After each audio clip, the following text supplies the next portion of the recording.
मुझे नहीं जाना है। नहीं जा रहे हो?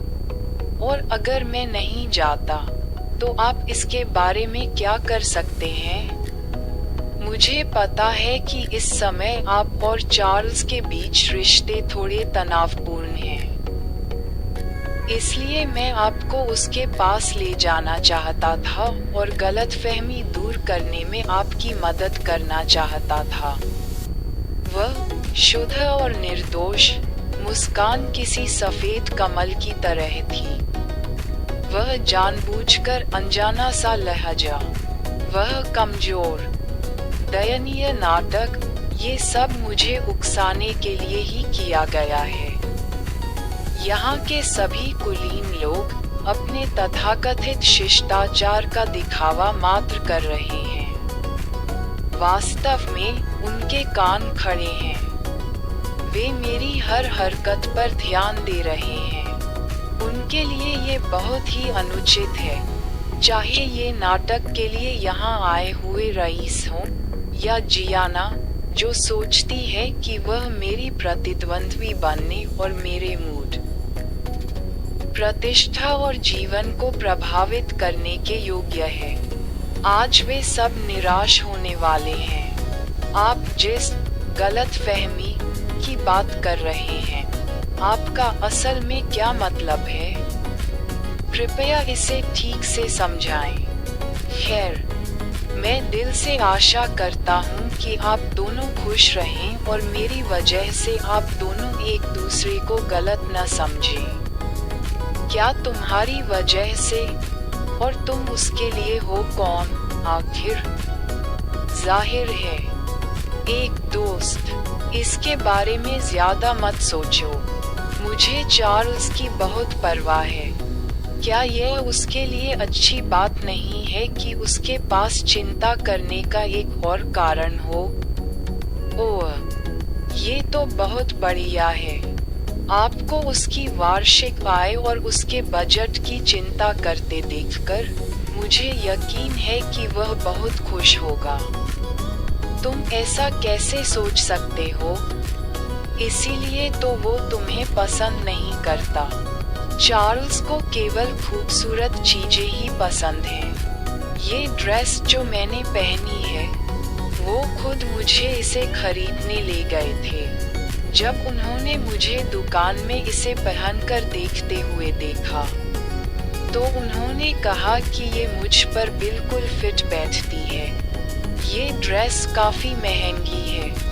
आप इसे अकेले नहीं खरीद सकते, है ना? भले ही आप उसे दुकान में ही न दिखाएं, लेकिन उसके घर जाकर उसे कुछ और बार दिखाना सार्थक होगा। हाँ, आम लोग उसे पसंद करते हैं। बस युवा रईसों से चिपके रहना उन्हें अच्छा लगता है। वे खुद पर बहुत गर्व महसूस करते हैं और इसे कभी भी अपने शरीर को बेचना नहीं मानते। आखिरकार, यह एक मुफ्त भोजन का टिकट है। मुझे माफ करें, मैं एक आम इंसान हूँ, इसीलिए तुम मुझे इस तरह से नीचा समझते हो। ये सब मेरी ही गलती है। जियाना, आम परिवार में जन्म लेना कोई पाप नहीं है। इसके लिए आपको किसी से माफी मांगने की जरूरत नहीं है। जियाना, क्या हुआ? क्या तुम्हारी तबीयत खराब है? मैं ठीक हूँ। ये सब मेरी गलती है। मुझ जैसे व्यक्ति के लिए झगड़ने की कोई जरूरत नहीं है, जिसका कोई उचित रुतबा भी नहीं है।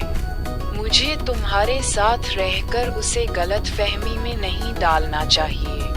मैं अब तुमसे मिलने नहीं आऊंगी। जियाना काउंटेस बनना चाहती है। चूंकि उसका जन्म कोई प्रॉब्लम नहीं है, तो क्यों न आप जल्दी से उससे शादी कर लें? सच तो सामने आ ही गया है। अब क्या छिपाना बाकी है? जियाना और मैंने पहले ही एक छोटे से कंट्री चैपल में शादी कर ली है, जिसमें प्रीस्ट हमारे गवाह हैं। क्या पहले से शादीशुदा? ये बहुत एक्साइटिंग है।